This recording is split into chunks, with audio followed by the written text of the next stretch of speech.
Қырғыз Республикасының президенті Жапаров Садыр Нуркожоевич. Гарнизон, түз тұр! Оң жақтан тосуға, караул! Хо!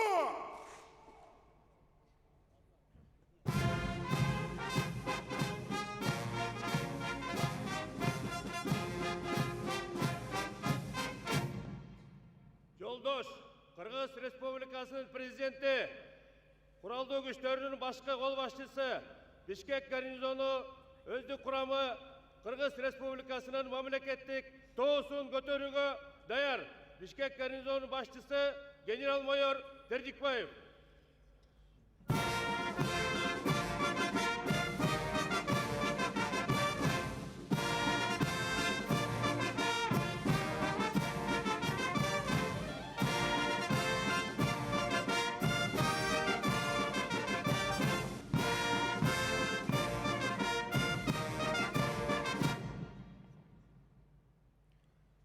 Саламатсыздар жолдоштар.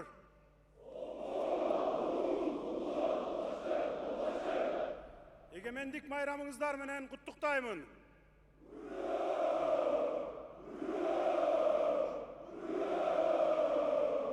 Еркін тұр. Бұтқа! Хой!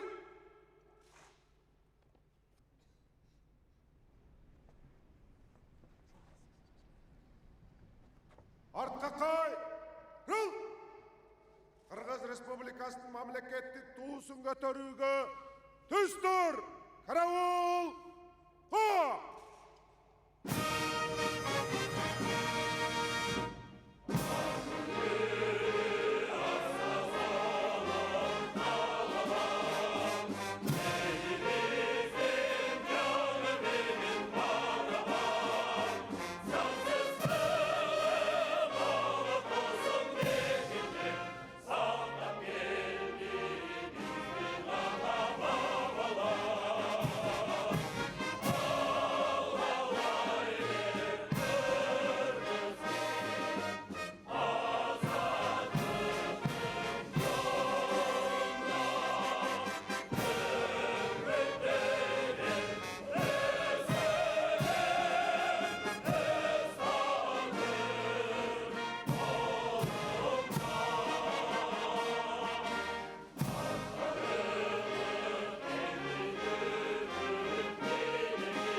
Бұтқа!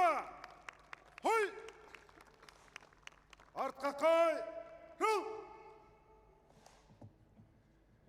Сөз Қырғыз Республикасының президенті Жапаров Садыр Нуркожоевичке беріледі.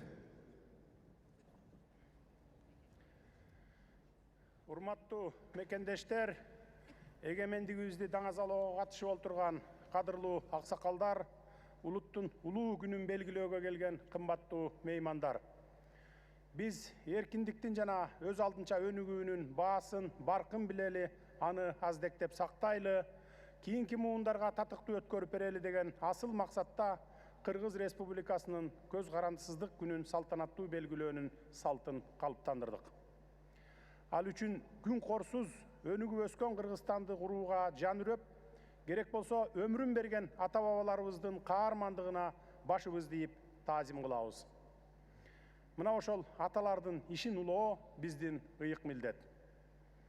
Ушул озу ипаны аткарууда жана азыркы Кыргызстан болгон Кара Кыргыз автономдуу облусунун түзүлгөндүгүнүн 100 жылдыгына карата изги жышаана болсун деп, Кыргызстандын толтосу болгон Бишкек шаарынын чок ортосундагы мамлекеттик туубузду 100 метр бийиктикке жеткирип желбиретип олтурабыз.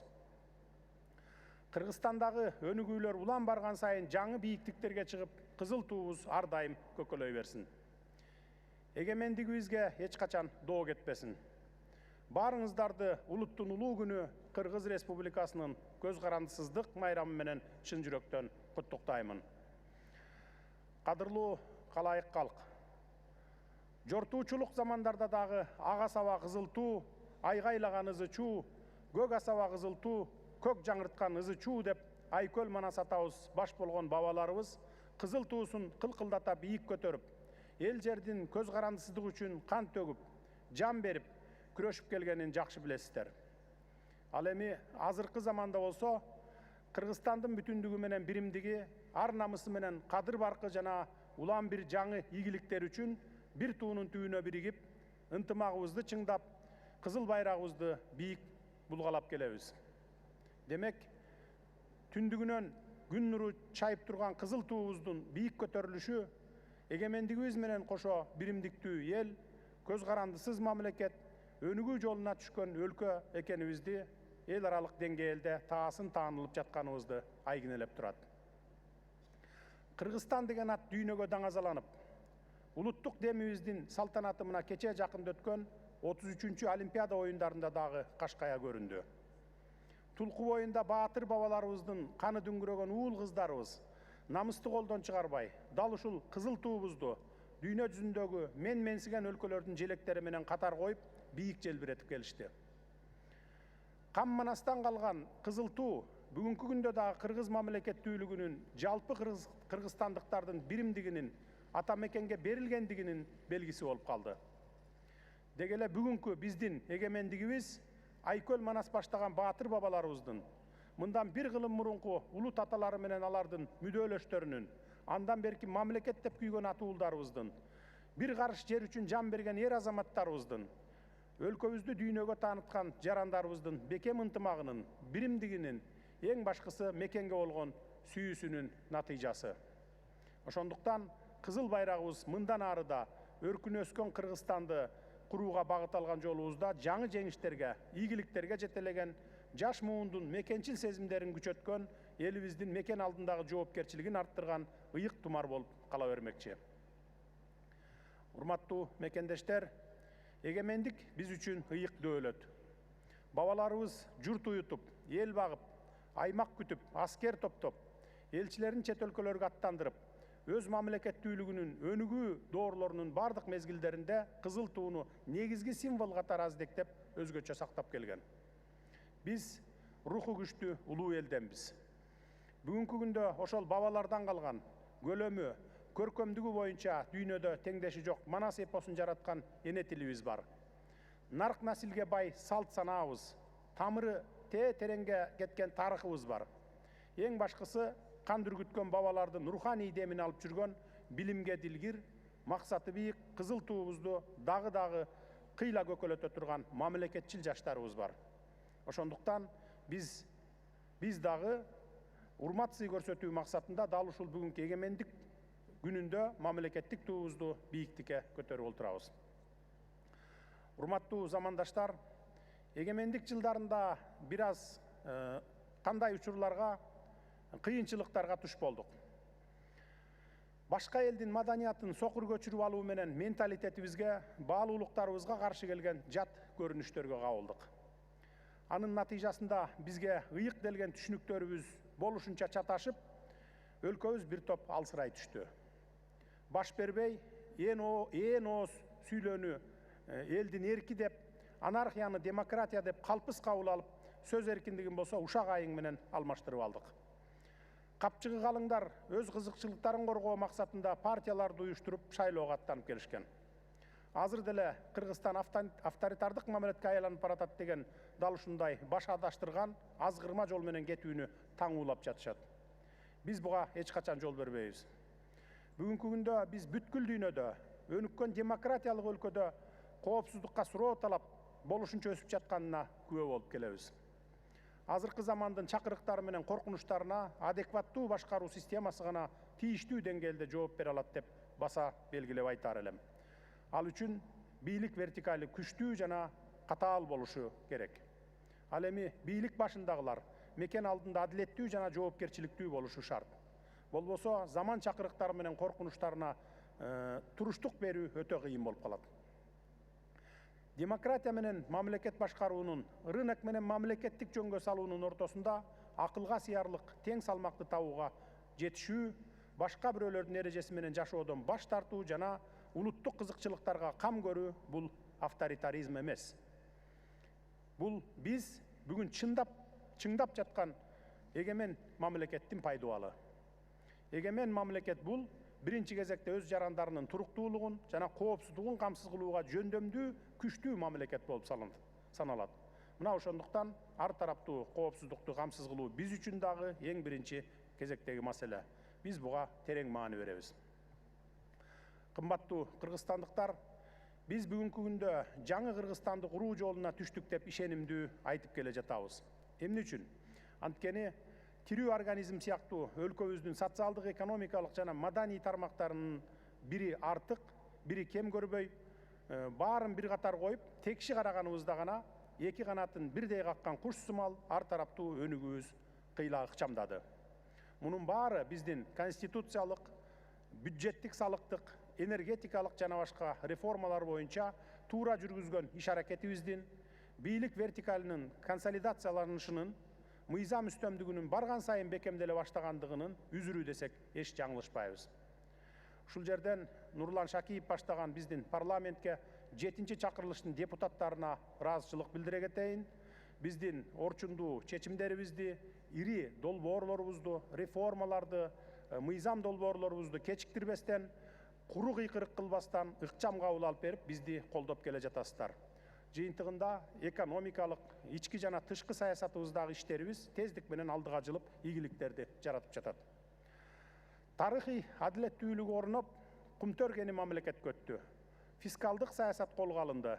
Мамлекеттик бюджетти түзүүчү салык, бажы системалары мыйзамдуу жолго салынды. Ошону менен бирге эгемендик үчүн эң чоң коркунуч келтирген коррупция менен аеосуз күрөштөн соң эң эле жөнөкөй маселе эмгек акыларын көтөрүү аркылуу келечек муунду тарбиялоого жооптуу мугалимдерибиз менен улут саламаттыгына кам көргөн дарыгерлерибиздин аброюн арттырдык. Мектеп, оорукана сыяктуу социалдык курулуштар четинен кулачын жая баштады. Ошону менен катар армиябыздын күжүрмөндүүлүгүн жогорку деңгээлге көтөрө алдык. Бул бир жагынан мамлекет тарабынан жасала турган көндүм көрүнүш дегенибиз менен ондогон жылдар бою чечилбей жыйылып келген көйгөйлөр экенин унутпашыбыз кажет. Өткөн жылы өлкөнүн ички дүң продукциясынын көлөмү 1,2 триллион сомдон ашса, быйыл 7 айдын ичинде ички дүң продукциянын көлөмү 677 миллиард сомду түзүп, экономикабыздын өсүү темпи 8,7% көрсөтүүдө. Жыл соңунда консолидациялык бюджетибиз 660 миллиард сомдон ашат деп турабыз. Ошентип биз реалдуу секторду камсыздоого жетиштик. Натыйжада Кыргызстан туруктуу өнүгүү жолуна түшкөн мамлекетке айланып, эл аралык айдыңда атаандаштыкка туруштук берүүдө өз ордун таба алды. Ошентсе да алдыбызда дагы көптөгөн милдеттер турат. Соңку 2 жылдан бери ири долбоорлорду беттеп, чоң иштерибиз акырындап башталууда. Албетте буга жыл башынан тарта ишке киргизилген чакан кестерибизди эске албаганда, Камбар-Ата биргеси менен Кытай-Кыргызстан-Өзбекстан темир жолунун курулушу чын-чынына келгенде өтө чоң келечектүү долбоорлорубуздун көч башында турары эч талашсыз. Бул Кыргызстандын дымагы бийик, мүмкүнчүлүгү зор, келечеги кең мамлекет экенин даана айкындап турары бышык.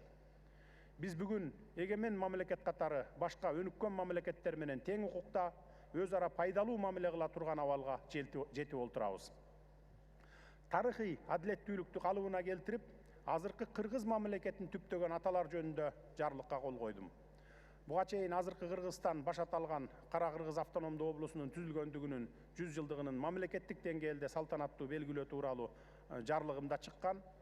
Кара Кыргыз автономдуу облусунун негизделишинин 100 жылдыгы бул азыркы Кыргызстандын 100 жылдыгы. Ата-бабаларыбыз 50 жылда эл жаңы, 100 жылда жер жаңы деп таасын белгилеген. Демек, соңку 100 жылдык Кыргызстандын тарыхындагы болуп көрбөгөндөй өзгөрүүлөрдүн улуттук умтулуунун 100 жылдыгы болуп калды. Элибиздин улуттук иденттүүлүгүн сактап калуу жана мамлекеттүүлүккө жасалган маанилүү кадам катары Кыргыз Кара-Кыргыз автономдуу облусунун түзүлгөндүгүнүн 100 жылдыгын белгилөөнүн урматына 100 ири өнөр жай жана 100 социалдык объектини куруу дагы колго алынганын жакшы билесиздер. Мынакей кечээ күнү реалдуу сектор менен социалдык тармактардын бир топ объектилерин ачып колдонууга бердик. Өзүңүздөр күбө болгондой, кеминде Терек-Таш цемент заводу, Кадамжайда Исфайран 1, Ноокатта Курак тектир чакан кестери, Атбашыда Карабулак соода логистикалык аймагы, эт комбинаты, Нарында Миңбулак курулуш материалдар ишканасы, Жайылда Жунда мунай заводу, Карабалтада алтын куймаларын чыгаруучу завод, Сузакта мунайды кайра иштетүүчү завод, Чаткалда алтын иргөөчү фабриканын жана башка бир катар өндүрүш ишканаларынын, ошону менен катар жаңы мектептерге кошумча имараттарды, бала бакчаларды, спорт залдарды расмий ачып бердик. Тизмектелип айтылып жаткан иш аракеттердин баары эгемен Кыргызстандын экономикалык өз алдынчалыгын же экономикалык көз карандысыздыгын камсыз кылууга багытталган ишенимдүү кадамдардан болуп саналат. Сөз эркиндигинин, адам укугу менен эркиндиктеринин корголушу, мамлекеттин бүтүмдүгү жана биз сөз кылып жаткан экономикалык өз алдынчалуулук келип эле эгемендиктин өзөгүн түзөт. Мунун баары Кыргызстандын ырыс куту, келгел ооматы, бар байлыгы жана ыйык дөөлөтү десек болот. Мына ошондуктан биз ушу тапта өнүгүүгө чын ыкласы менен сапар алган жаңы Кыргызстанды куруу жолундабыз деп ишенимдүү айта алабыз. Ардактуу мекендештер, эркин мамлекетте, эгемен өлкөдө жашоо бул бактынын бактысы.